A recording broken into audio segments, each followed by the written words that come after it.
Au dîner de Noël, alors que la dinde fumait encore sur la table en acajou, mon père, Rodolphe, a levé son verre de vin rouge hors de prix. Il a regardé tout le monde, a souri à ma sœur cadette, puis a posé son regard sur moi avec ce mépris familier qui me glace le sang depuis 30 ans. Devant toute la famille élargie, il a dit d'une voix forte et claire, « Ombeline, ma fille, dis-nous. Ça fait quoi d'être une ratée sans mari à 34 ans? Ton utérus prend la poussière pendant que ta sœur construit une vraie vie. » Le silence qui a suivi était assourdissant. Ma sœur a pouffé de rire. Ma mère a baissé les yeux. Mon beau-frère a ricané. Il pensait que j'allais pleurer, comme d'habitude. Il pensait que j'allais m'excuser d'exister. Mais ce qu'il ne savait pas, c'est que la main que je gardais dans ma poche ne cherchait pas un mouchoir. Elle serrait l'acte de propriété de cette maison. J'ai souri, j'ai bu une gorgée de mon vin, et j'ai répondu calmement, « Je ne sais pas, papa. Mais dis-moi, ça fait quoi de savoir que cette ratée est la propriétaire de ta maison, et que je te mets à la rue demain matin? » Avant de vous raconter comment j'ai transformé ce dîner de Noël en une scène de crime émotionnel et comment j'ai expulsé ma propre famille toxique, j'aimerais savoir qui m'écoute en ce moment. Dites-moi dans les commentaires depuis quelle ville ou quel pays vous suivez cette histoire, et quelle heure est-il chez vous? J'adore voir à quel point notre communauté est internationale. Allez, écrivez-le maintenant, je vous attends. Mon nom est Ombeline. J'ai 34 ans, je suis directrice administrative et financière dans une grande entreprise de logistique à Lyon, et pour ma famille, je ne suis rien d'autre qu'un carnet de chèques sur pattes. Ce soir-là, nous étions réunis dans la maison familiale, une bâtisse en pierre imposante située dans les Monts d'Or, la banlieue chic de Lyon. De l'extérieur, c'est le rêve français, vieille pierre, jardin impeccable, grille en fer forgé. De l'intérieur, c'est un théâtre d'ombre où l'amour est une devise qui se dévalue chaque jour. L'atmosphère était, comme à chaque réveillon, chargée d'une électricité statique désagréable. Il y avait une odeur de sapin, de cire de bougie et de tension. Mon père, Rodolphe, 64 ans, trônait en bout de table comme un roi vieillissant. C'est un homme qui a toujours vécu au-dessus de ses moyens, obsédé par l'apparence, le statut social et le respect qu'il croit lui être dû. À sa droite, ma mère, Mireille, 60 ans, une femme qui a passé sa vie à polir l'ego de son mari pour éviter les éclats de voix, sacrifiant ses enfants au passage. Et puis, il y avait Séraphine. Ma petite sœur de 29 ans. L'enfant doré. La princesse. Elle était assise en face de moi, rayonnante dans une robe de créateur que j'avais probablement financée indirectement. À côté d'elle, son mari, Amaury, un type de 32 ans qui se dit entrepreneur en série mais dont la seule véritable réussite est d'avoir épousé une femme dont la sœur ne sait pas dire non. Le dîner avait à peine commencé que les piques volaient déjà. Mais ce n'étaient pas des piques innocentes. C'étaient des flèches empoisonnées, tirées avec une précision chirurgicale pour toucher mes insécurités les plus profondes. Rodolphe a fait teinter son couteau contre son verre en cristal. Le son cristallin a coupé court aux conversations. « J'aimerais porter un toast », a-t-il déclaré, sa voix résonnant contre les murs de pierre. « À ma fille Séraphine, qui vient d'ouvrir son magnifique spa en centre-ville. Une femme d'affaires, une épouse dévouée, et bientôt, je l'espère, une mère. Voilà ce que j'appelle une réussite. » Séraphine a baissé les yeux faussement modestes, caressant la main d'Amaury. « Merci, papa. Mais c'est grâce à votre soutien moral, a-t-elle minaudé. Soutien moral? J'ai failli m'étouffer avec mon eau. C'est moi qui avais signé le chèque de caution pour le local. C'est moi qui avais avancé les fonds pour les travaux. Puis, Rodolphe a tourné son regard vers moi. Ses yeux étaient vitreux, et faits du 3e verre de Bordeaux. Et à Ombeline. Il a marqué une pause théâtrale. 34 ans. Toujours célibataire. Toujours à courir après l'argent dans des bureaux gris. Tu sais, ma fille, le travail ne te tiendra pas chaud la nuit. Une femme sans mari, c'est comme un jardin sans fleurs. C'est triste. C'est sec. C'est inutile. Amaury a ricané en se resservant du vin. C'est vrai qu'Ombeline est mariée à ses tableaux Excel, hein? J'ai senti la chaleur monter à mes joues. Non pas de honte, mais d'une colère froide, ancienne, une colère qui avait mariné pendant des décennies. Je touchais le dossier rigide dans mon sac à main posé à mes pieds. Il ne le savait pas encore, mais ce soir, le jardin sans fleurs allait devenir un champ de mine. pour comprendre pourquoi je n'ai pas simplement quitté la table à ce moment-là. Pour comprendre la profondeur de ma rançure, je dois vous emmener faire un tour dans le musée de mes traumatismes. Ce n'est pas la première fois que je suis l'objet de leur mépris. En réalité, j'ai été programmée pour accepter ça. J'avais 16 ans. C'était un après-midi pluvieux de novembre. Je venais de passer 6 mois à faire du babysitting et à laver des voitures le week-end pour économiser. Je voulais prendre des cours de piano. J'avais trouvé un professeur pas cher dans le village voisin. J'ai posé mes économies sur la table de la cuisine, fière de montrer à mon père que je pouvais payer ma propre passion. Rodolphe a regardé les billets froissés, puis m'a regardé avec un soupir exaspéré. Le piano? Avec tes mains? Ombeline, regarde tes mains. Elles sont larges, comme celles d'un paysan. Tu n'as aucune grâce. Et puis, le piano, ça prend de la place, ça fait du bruit. Il a balayé mon argent d'un revers de main. Par contre, ta sœur Séraphine, elle a un don pour la danse. Elle est aérienne, elle. Le conservatoire de danse coûte cher, et il nous manque exactement cette somme pour l'inscription du trimestre. Je me souviens avoir protesté. J'ai crié que c'était mon argent, mon travail.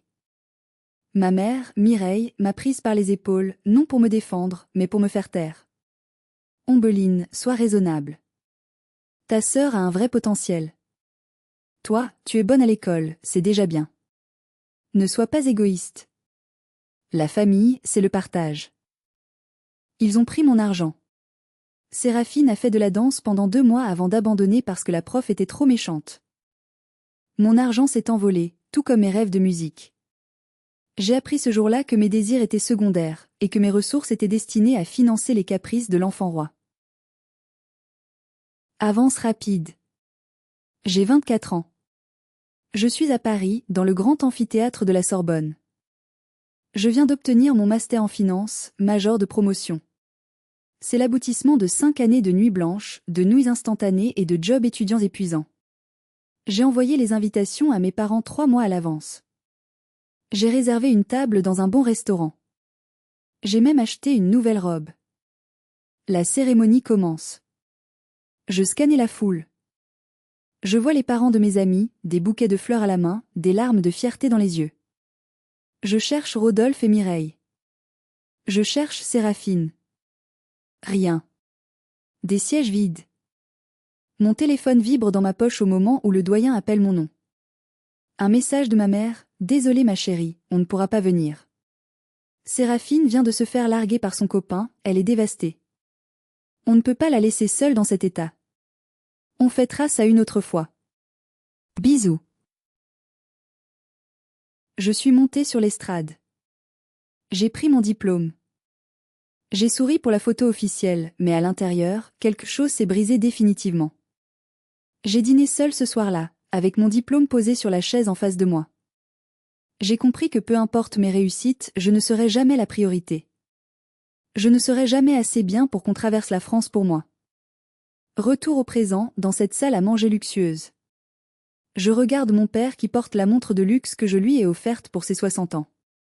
Je regarde ma mère qui porte le collier de perles que j'ai acheté pour la fête des mères.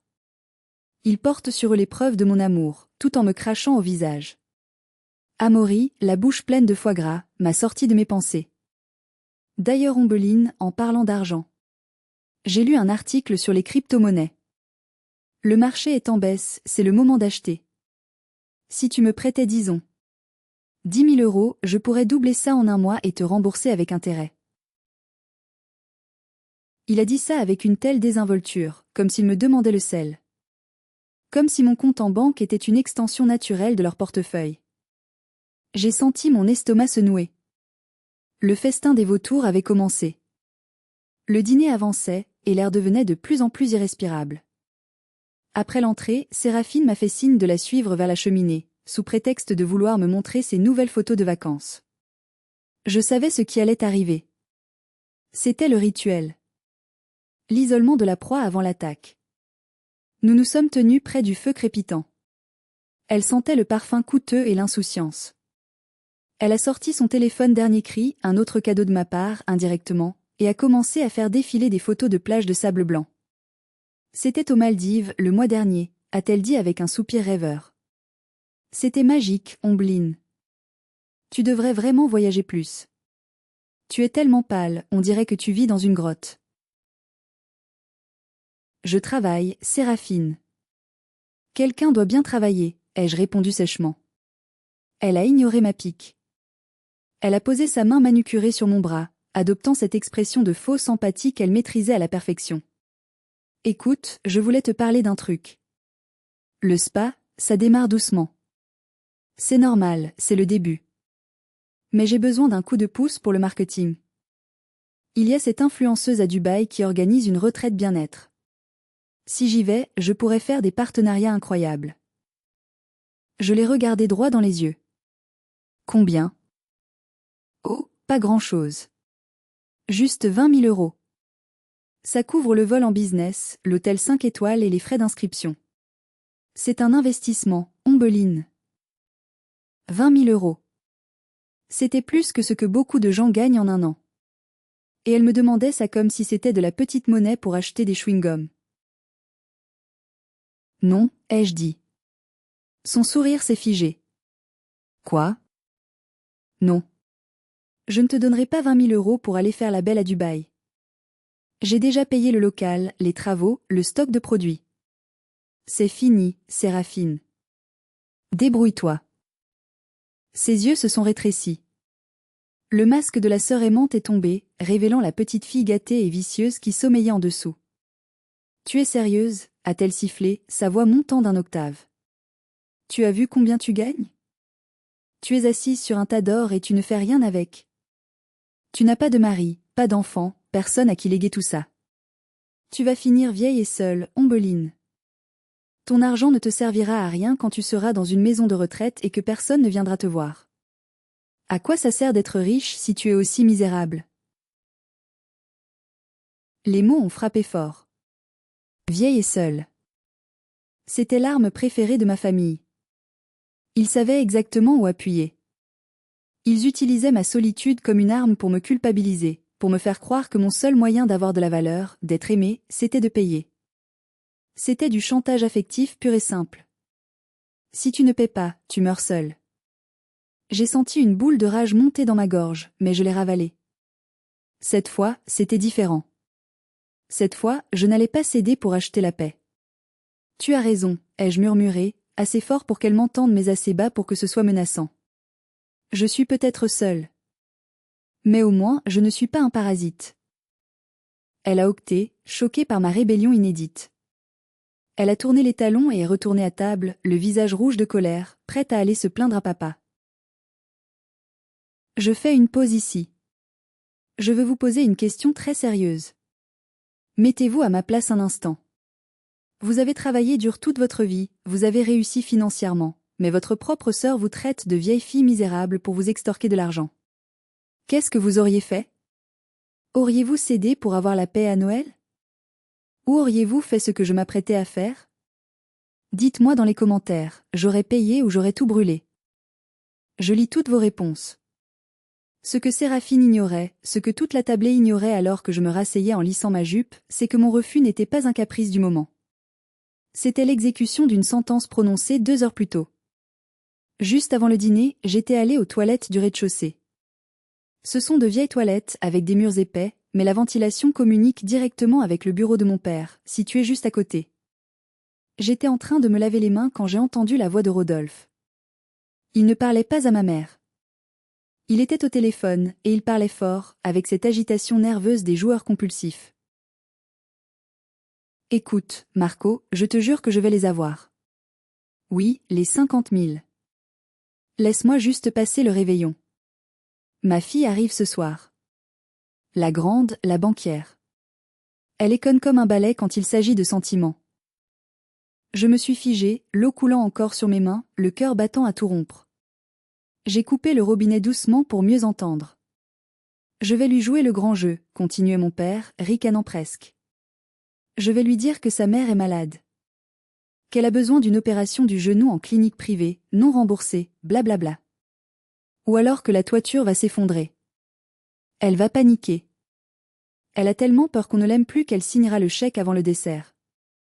C'est ma vache à lait, je te dis. Dès que j'ai le chèque, je te vire l'argent pour couvrir mes pertes au poker. T'inquiète pas. J'ai reculé jusqu'à heurter le mur froid carrelé. Je me suis sentie nauséeuse. Ce n'était pas seulement du mépris. C'était de la prédation.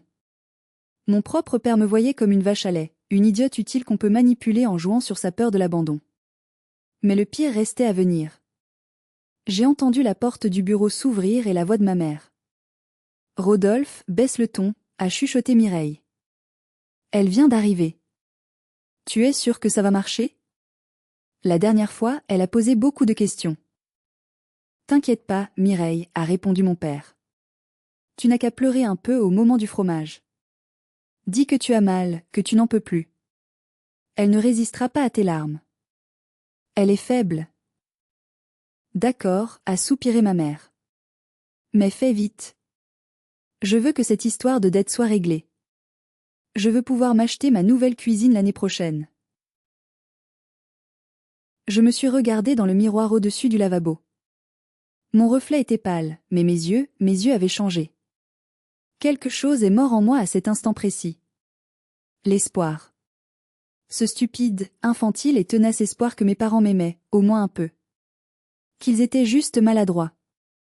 Qu'ils étaient des victimes des circonstances. Non. Ils étaient complices. Ils avaient scénarisé mon exploitation. Ma mère, celle que je défendais toujours, celle pour qui je trouvais des excuses, était d'accord pour jouer la comédie de la maladie afin de m'escroquer pour payer les dettes de jeu de mon père. J'ai sorti mon téléphone. Mes mains tremblaient, non de peur, mais d'adrénaline. J'ai composé le numéro de Maître Vianney, mon avocat et ami de longue date. C'était le soir de Noël, mais je savais qu'il répondrait. Allô, Ombeline? Joyeux Noël, tout va bien? Non, Vianney. Ça ne va pas. Mais ça va changer. Tu te souviens du dossier Phénix? Celui qu'on garde sous le coude depuis 5 ans? Il y a eu un silence au bout du fil. Vianney savait de quoi je parlais. Il m'avait souvent conseillé de l'utiliser, mais j'avais toujours refusé, espérant une rédemption familiale qui n'arriverait jamais. Je m'en souviens, a-t-il dit gravement. Active-le. Envoie la notification par mail à mon père maintenant, et prépare l'huissier pour lundi matin. Je veux que tout soit prêt. Je lance l'offensive ce soir. Tu es sûr, Ombeline? Une fois que c'est fait, il n'y a pas de retour en arrière. J'ai regardé mon reflet une dernière fois. La femme faible qui voulait être aimée n'était plus là. Je suis sûre. Ils voulaient de l'argent? Ils vont avoir un règlement de compte. J'ai raccroché, j'ai essuyé mes mains, et je suis sortie des toilettes pour rejoindre le dîner, prête à jouer mon rôle dans leur pièce de théâtre, jusqu'à ce que je décide de brûler la scène. Retour à la table. La dinde avait été dévorée, et mon père avait fini de m'humilier sur mon célibat. C'était maintenant l'heure de l'acte 2, la demande d'argent. Je les voyais échanger des regards complices. Rodolphe a toussé, se raclant la gorge bruyamment. « Ma chérie », a-t-il commencé en se tournant vers ma mère, jouant le mari inquiet à la perfection. « Tu as l'air fatiguée. Ton genou te fait souffrir ?» Mireille, qui mangeait avec appétit 5 minutes plus tôt, a soudainement grimacé. Elle a posé sa main sur sa jambe avec une expression de martyr. « Oh oui. C'est terrible ce soir. Le médecin dit que je ne pourrai bientôt plus marcher si je ne me fais pas opérer. Mais bon, on n'a pas les moyens pour la clinique spécialisée. » Elle a laissé échapper un petit sanglot étouffé, regardant furtivement dans ma direction. Rodolphe a soupiré, accablé. C'est dur, les enfants. Les affaires vont mal. J'ai fait de mauvais investissements pour essayer de vous laisser un héritage, et maintenant? Il a baissé la voix, dramatique. La banque menace de saisir la maison. Si on ne trouve pas 50 000 € rapidement, votre mère ne pourra pas se faire opérer et nous finirons à la rue. Le silence est tombé. Séraphine a ouvert de grands yeux. Elle n'était probablement pas au courant de ce mensonge-là, seulement de la partie où elle récupérait de l'argent plus tard. Amaury a immédiatement sauté sur l'occasion. « C'est terrible », s'est exclamé mon beau-frère. Il s'est tourné vers moi, le visage grave. « Ombeline, tu ne peux pas laisser faire ça. Tu es la seule à avoir des liquidités. Tu es la directrice financière, bon sang. C'est le moment de prouver que tu tiens à ta famille. J'ai regardé ce cirque. J'ai regardé ma mère feindre la douleur. J'ai regardé mon père feindre le désespoir. J'ai regardé Amaury feindre la vertu. J'ai posé mes couverts. Le bruit du métal contre la porcelaine a résonné comme un coup de gong. C'est étrange, ai-je dit d'une voix douce, presque mélodieuse. Rodolphe a relevé la tête, plein d'espoir. Quoi donc, ma fille? C'est étrange que la banque menace de saisir la maison, ai-je continué en essuyant le coin de ma bouche avec ma serviette. Parce que j'ai vérifié les registres hypothécaires récemment. Et il n'y a aucune procédure en cours de la part de ta banque historique. Le visage de Rodolphe a perdu un peu de sa couleur. Tu sais comment c'est, l'administration. C'est des lettres de relance pour l'instant, mais ça va venir. Non, papa. Ça ne viendra pas de la banque. J'ai planté mon regard dans le sien. Tu sais pourquoi? Parce que la banque ne détient plus ta dette depuis 5 ans. Un silence confus s'est installé. Séraphine a froncé les sourcils. De quoi tu parles? J'ai souri. Un sourire qui n'atteignait pas mes yeux. Il y a 5 ans, papa a perdu 200 000 € au poker. La banque allait vraiment saisir la maison. Il était terrifié. Il allait tout perdre. Tais-toi, a hurlé Rodolphe, se levant brusquement, renversant son verre de vin. La tache rouge s'est étalée sur la nappe blanche comme une blessure par balle. On ne parle pas de ça. Assieds-toi, ai-je ordonné. Ma voix n'était pas forte, mais elle était chargée d'une telle autorité qu'il s'est rassis, stupéfait. Donc, la banque a vendu cette créance douteuse. Une petite société d'investissement immobilier l'a rachetée pour une bouchée de pain. Cette société a permis à papa de rester dans la maison, en échange d'un loyer mensuel qu'il devait payer. Un plan de redressement amiable. N'est-ce pas, Rodolphe? Il transpirait à grosses gouttes. Oui, oui. Une société. Je les paie. Enfin, j'ai un peu de retard. Tu as 12 mois de retard, ai-je corrigé. Tu n'as pas payé un centime depuis 1 an. Tu as utilisé l'argent pour jouer encore. Et pour donner à Séraphine. Et alors, a craché Amaury. Qu'est-ce que ça peut te faire? Ce n'est pas ton problème, c'est entre lui et cette société anonyme. J'ai éclaté de rire. Un rire sec, sans joie. C'est là que vous vous trompez tous. C'est très exactement mon problème. À cet instant précis, la sonnette de la porte d'entrée a retenti. Ding-dong. Le son incongru a figé tout le monde. Qui est-ce à cette heure-ci? A demandé ma mère, paniquée, oubliant instantanément son genou douloureux. Je me suis levée calmement. Ça, c'est la cavalerie. Je suis allée ouvrir la porte. Une rafale de vent glacé et de neige s'est engouffrée dans le hall, suivie par une silhouette enveloppée dans un manteau de fausse fourrure léopard. C'était tante Odile. La sœur de mon père. La brebis galeuse. Celle qui avait été bannie de la famille 10 ans plus tôt pour avoir osé divorcer d'un mari riche mais violent et pour avoir choisi de vivre sa vie librement, sans se soucier du qu'en dira-t-on. Elle tenait une bouteille de champagne bon marché dans une main et une cigarette éteinte dans l'autre. Elle m'a fait un clin d'œil complice. Bonsoir la compagnie, a-t-elle lancé en entrant dans la salle à manger. J'espère que je n'arrive pas trop tard pour le dessert. Ombeline m'a dit qu'il y aurait un spectacle pyrotechnique ce soir. Rodolphe est devenu violet. Qu'est-ce qu'elle fait là? Sors de chez moi. Sorcière. Odile Harry, une voix grave de fumeuse. Toujours aussi charmant, mon frère. Mais tu devrais faire attention à ton ton. Ce soir, les rôles changent. Elle est venue se placer à côté de moi, posant une main protectrice sur mon épaule. Pour la première fois de ma vie dans cette maison, je n'étais plus seule face à eux. J'avais une alliée. Et la guerre ne faisait que commencer. La présence d'Odile dans la salle à manger a eu l'effet d'une bombe nucléaire. Ma mère s'est signée comme si elle avait vu le diable. Séraphine a pincé les lèvres de dégoût en voyant le manteau léopard un peu usé de sa tante. Pour eux, Odile représentait l'échec social, une femme seule, vivant dans un petit appartement, travaillant comme caissière après avoir perdu son statut de grande bourgeoise lors de son divorce. Mais pour moi, en cet instant, elle était la reine de Saba. « Tu n'as rien à faire ici », a postillonné Rodolphe. « C'est un dîner de famille. De famille respectable. » Odile a attrapé une chaise vide et s'est installée sans demander la permission, juste en face de Rodolphe. Elle a posé sa bouteille de champagne sur la table, à côté du château Margaux. Le contraste était saisissant. Justement, Rodolphe, a-t-elle dit en allumant sa cigarette, ignorant totalement l'interdiction de fumer à l'intérieur. La famille, c'est sacré. C'est pour ça que je suis là. Ombline m'a invité. Elle m'a dit qu'il était temps de remettre les pendules à l'heure. Ombline t'a invité? Ma mère s'est tournée vers moi, les yeux écarquillés par la trahison. Tu as invité cette femme chez nous? Sans nous demander? Oui, ai-je répondu, restant debout. J'avais besoin d'un témoin. Quelqu'un qui connaît la vérité sur le passé de papa. Rodolphe a commencé à trembler. Il savait qu'Odile connaissait tous ses secrets d'enfance, toutes ses lâchetés. Je te préviens, Ombeline, a grondé mon père.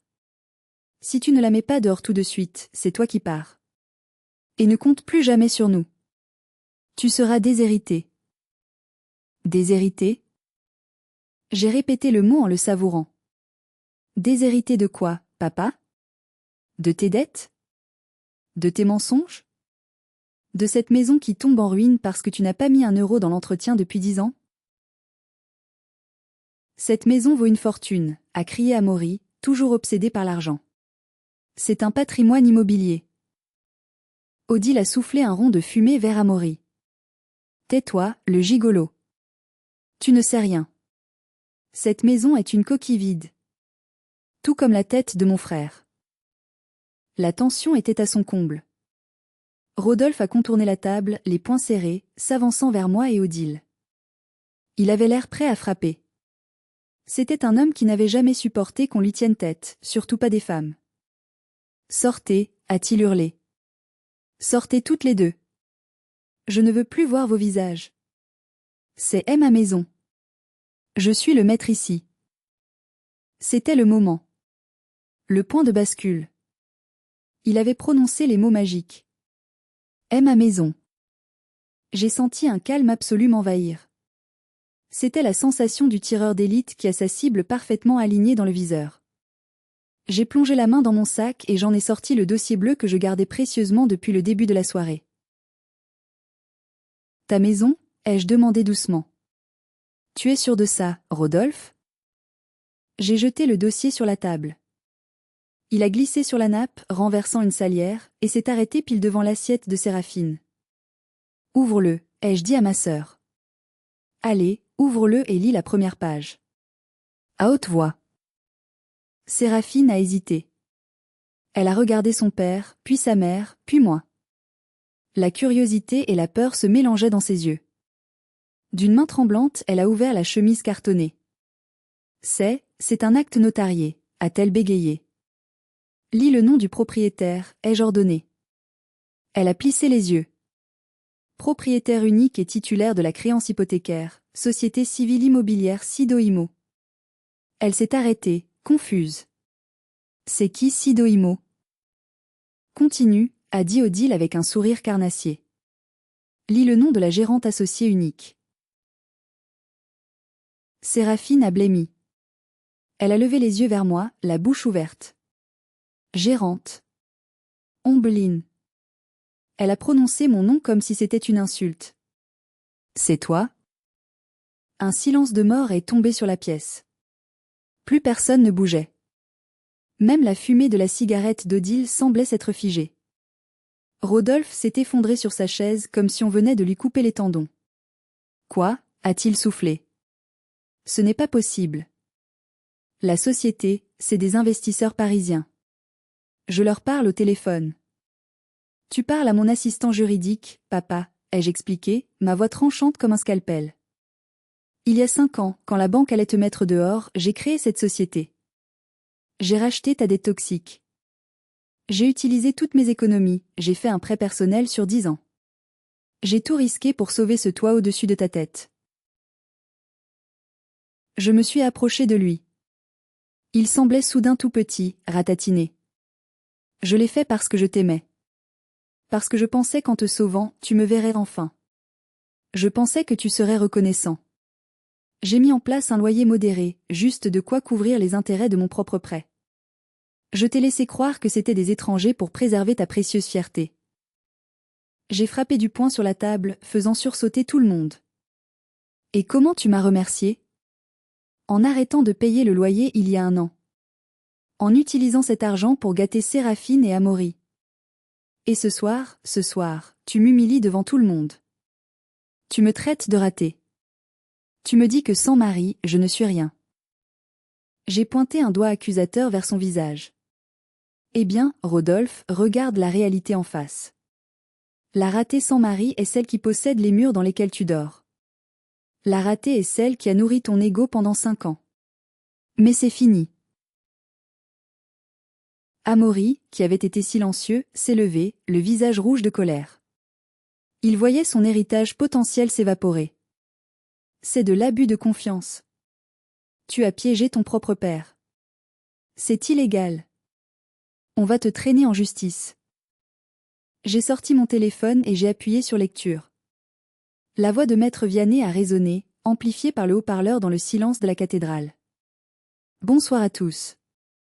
Je suis Maître Vianney, l'avocat d'Ombeline. Je confirme que tous les documents sont en règle. Monsieur Rodolphe, vous êtes en défaut de paiement depuis 12 mois. La clause résolutoire du bail a été activée il y a 1 mois. La procédure d'expulsion a été validée par le juge des référés hier matin. L'huissier passera lundi à 9 heures pour faire l'inventaire et changer les serrures. Vous avez 48 heures pour vider les lieux. J'ai raccroché. 48 heures, ai-je répété. Pas une minute de plus. Ma mère a commencé à pleurer, mais cette fois, c'était de vraies larmes. Ombeline, ma fille, tu ne peux pas faire ça. C'est Noël. Où est-ce qu'on va aller? J'ai regardé cette femme que j'avais tant voulu protéger. Je ne sais pas, maman. Peut-être chez Séraphine? Après tout, elle a un spa magnifique, non? Et Amaury est un grand entrepreneur. Ils doivent bien avoir une chambre d'amis pour vous. Tous les regards se sont tournés vers Séraphine et Amaury. Le couple doré. Séraphine a reculé, horrifiée. Quoi? Chez nous? Mais, notre appartement est tout petit. Et puis on a besoin de notre intimité. On essaie d'avoir un bébé. On ne peut pas héberger des parents. Amaury a ajouté précipitamment, et financièrement, c'est tendu en ce moment. On comptait sur l'aide de Rodolphe, pas l'inverse. Le masque est tombé. Brutalement. Rodolphe et Mireille ont regardé leur fille chérie, celle pour qui ils avaient tout sacrifié, celle à qui ils avaient donné l'argent du piano, l'argent des études, l'argent du loyer. Et cette fille leur disait, pas chez moi. C'était un moment de vérité cruelle. J'ai presque eu pitié d'eux. Presque. Voilà votre réussite, papa, ai-je dit doucement. Ta fille préférée ne veut pas de toi. Et ta fille ratée en a assez d'être ton paillasson.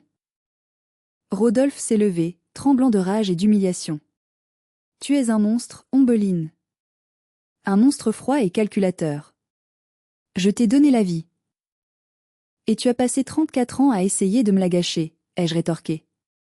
Maintenant, tu vas apprendre ce que c'est que la vraie vie. Celle où on doit payer ses propres factures. Celle où les actions ont des conséquences. La dynamique de pouvoir dans la pièce avait totalement basculé. Ce n'était plus le patriarche régnant sur sa tribu soumise. C'était un vieil homme endetté face à sa créancière. J'ai repris le dossier des mains de Séraphine et j'ai commencé à énumérer les chiffres. Je voulais qu'ils entendent chaque euro, chaque centime de leur ingratitude. Dette initiale rachetée, 198 000 euros. Loyers impayés, 14 400 euros.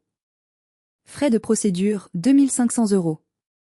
Total dû à ce jour, 214 900 euros. J'ai regardé Amaury. Tu parlais de crypto-monnaie tout à l'heure? Tu as 200 briques sur toi? Non? Alors rassis-toi et tais-toi. Amaury s'est rassis, fulminant mais impuissant. Rodolphe essayait de retrouver une contenance, mais c'était pathétique. Il essayait de négocier. Écoute, Ombeline. On peut s'arranger. On est une famille. Tu ne vas pas vraiment nous mettre dehors à Noël. C'est une leçon, c'est ça? Tu voulais nous faire peur? Ok, j'ai compris. J'ai eu peur. Bravo. Maintenant, déchire ce papier et on oublie tout. Il n'avait rien compris. Il pensait encore que c'était un jeu. Qu'il pouvait s'en sortir avec un sourire et une fausse promesse, comme il l'avait toujours fait. Ce n'est pas une leçon, Rodolphe. C'est une exécution, a intervenu Odile en se servant un verre de son propre champagne. Elle ne bluffe pas. Je l'ai vu signer les papiers avec l'agent immobilier ce matin. La maison est déjà en prévente. Des acheteurs viennent visiter mardi. Tu vendrais ma maison, a hurlé Rodolphe, les veines de son cou saillantes. C'est ma maison, ai-je répété, calmement mais fermement. Et oui, je la vends. Je récupère mon capital. Je solde mon prêt. Et je m'offre la liberté que tu m'as volée. Séraphine s'est mise à pleurer bruyamment, des larmes de crocodile. Mais mon héritage. C'était censé être ma part. Papa m'avait promis que la maison serait à moi plus tard. Ton héritage est négatif, ma chérie, lui ai-je dit. Papa a tout flambé. Il n'y a plus rien. Zéro. Nada. Puis, j'ai fait quelque chose que je rêvais de faire depuis des années. J'ai sorti mon téléphone et j'ai ouvert l'application de ma banque. J'ai montré l'écran à Séraphine. Tu vois cette carte Platinum supplémentaire? Celle que tu utilises pour tes séances de shopping et tes déjeuners avec tes copines? Celle que je paie? Séraphine a hoché la tête, terrifiée. Clic, bloqué. Définitivement. J'ai regardé Amaury. Et le virement mensuel que je faisais sur le compte joint de papa et maman pour les courses? Clic, annulé. C'est fini, ai-je annoncé. Le robinet est fermé. La banque Ombeline est en faillite frauduleuse. À partir de ce soir, vous êtes tous financièrement indépendants.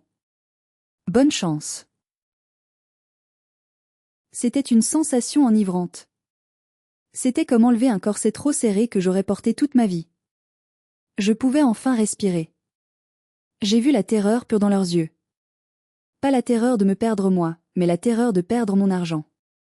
Et cela ne faisait que confirmer que j'avais raison. Tu vas nous tuer, a murmuré ma mère.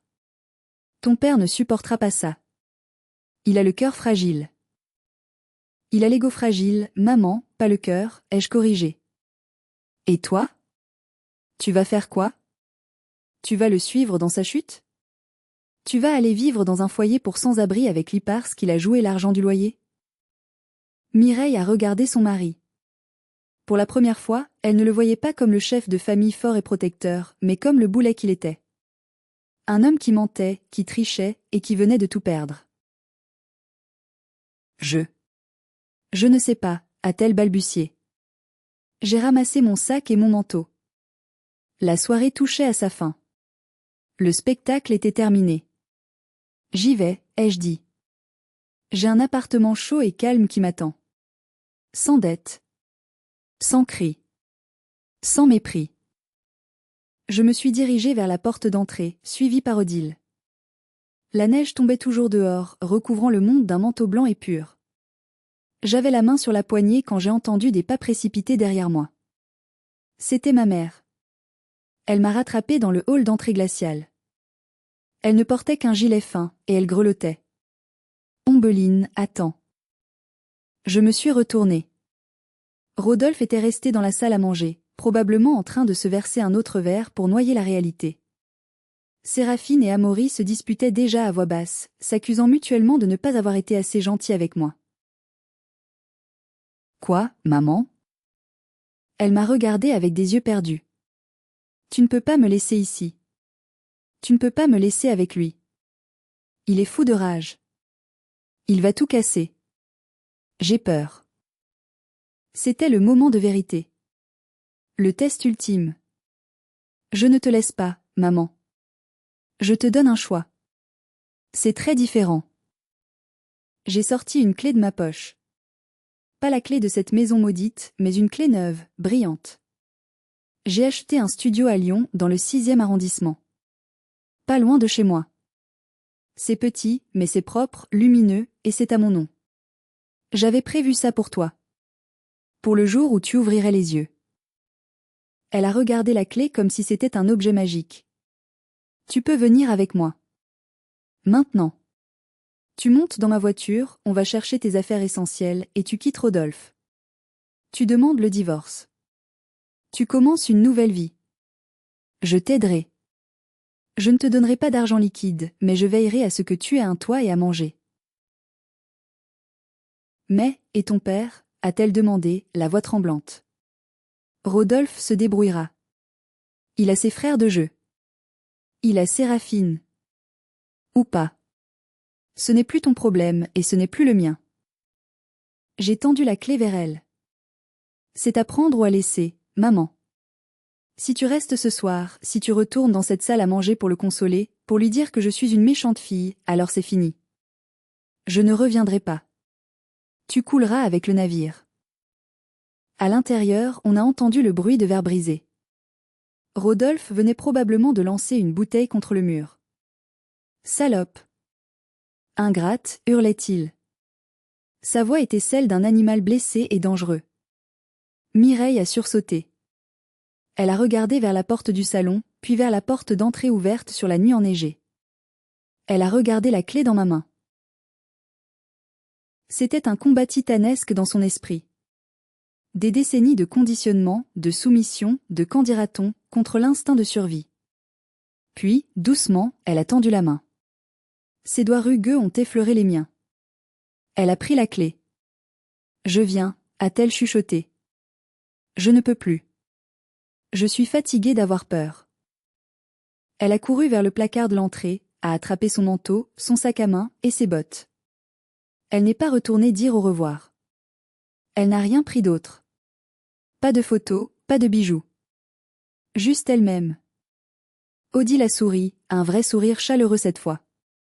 Elle a ouvert la porte en grand. Bienvenue au club des femmes libres, Mireille, a-t-elle dit. Nous sommes sortis toutes les trois dans la nuit. Le froid était piquant, mais il était vivifiant. Derrière nous, la grande maison de pierre semblait déjà appartenir au passé.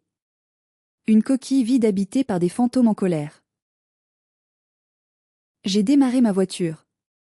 Ma mère était assise à l'arrière, silencieuse, serrant la clé contre sa poitrine. Odile était à côté de moi, fredonnant un air de jazz. Alors que nous nous éloignions, j'ai regardé dans le rétroviseur. J'ai vu la silhouette de mon père apparaître sur le perron, gesticulant, minuscule, insignifiant. Pour la première fois de ma vie, il ne me faisait plus peur. Il n'était plus le géant qui jugeait ma vie. Il n'était qu'un vieux monsieur triste qui avait tout misé sur le mauvais cheval et qui avait perdu. Le trajet vers Lyon s'est fait dans un silence quasi religieux. Seul le bruit des essuie-glaces chassant la neige rythmait nos pensées. Je conduisais prudemment, mais mon esprit filait à 100 à l'heure. J'avais l'impression d'avoir commis un braquage, sauf que je n'avais rien volé. J'avais juste repris ce qui m'appartenait, ma dignité. Arrivé devant le studio, j'ai aidé ma mère à s'installer.